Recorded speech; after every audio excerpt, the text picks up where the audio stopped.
everyone, and welcome back to the podcast. I'm Sarah, and as always, I'm joined by Mark. How are you doing today, Mark? I'm doing very well, thank you, Sarah. Well, it's a bit cloudy outside, but I'm ready to dive into today's rather challenging topic. Right.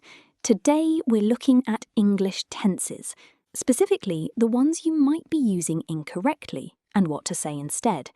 It's a remarkable area of grammar because even advanced speakers slip up from time to time. Absolutely. If I had known how tricky tenses were when I started teaching, I would have prepared more tea. But before we point out these common mistakes, Sarah, do you have a quiz for me? I certainly do. Here is your question for today. Which tense is statistically the most commonly misused by English learners when talking about past experiences that still matter today? Is it A, past simple, B, present perfect continuous, or C, present perfect simple? That's a tough one. I'll need to wrap my head around it. I'll give you my guess at the end of the programme. Perfect. So let's start with the big one, Mark, the present perfect simple. A good rule of thumb is that if an action started in the past and continues into the present, we don't use the present simple. For example, instead of saying, I live here for 5 years, what should we fall back on? We should use the present perfect. The correct sentence is, I have lived here for 5 years. The subsequent mistake people make is using the present perfect when they mention a specific finished time in the past. Exactly. If you say in 2010, it's a finished time. So the example should be, I lived in Paris in 2010, using the past simple. It seems simple, but in spontaneous conversation, old habits die hard. Speaking of habits, another tense people misuse is the present continuous. Usually it's for things happening right now, but we can also use it for annoying habits, often paired with the word always. Oh, that rings a bell. Like, she is always leaving her keys on the table.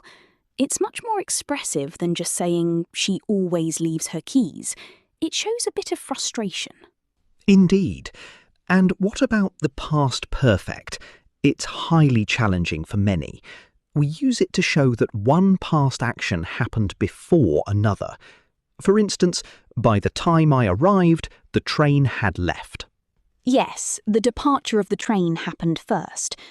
Actually, mistakes with the past perfect are often noticed when students try to use conditionals. Like in the example, if I had studied more, I would have passed. The mistake is just using the past simple there. Right, and sometimes learners forget the passive voice entirely when focusing on tenses. For example, the cake was eaten by the dog. It's a simple past passive, but vital for shifting focus away from who did the action. Let's pause for a moment and look at our language spotlight.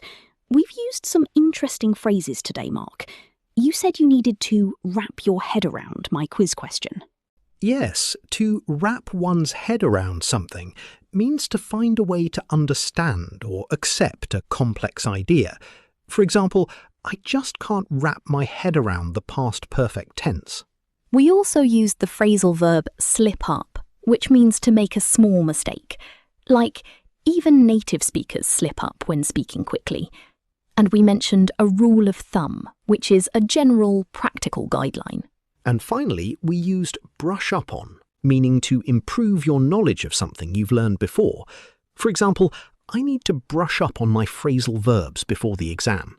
Excellent examples, Mark. Now, it's time to reveal the answer to today's quiz. I asked, which tense is most commonly misused when talking about past experiences that still matter today? The options were A, B, or C. Well, I think I will guess option C, present perfect simple. It's notoriously difficult for many learners.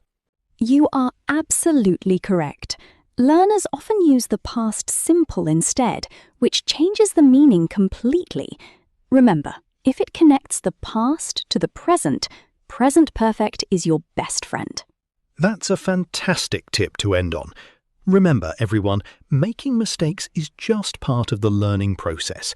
Keep practicing, and soon these tenses will feel entirely natural. Thanks for joining us today. Don't forget to practice those examples we shared. Bye for now. Cheerio!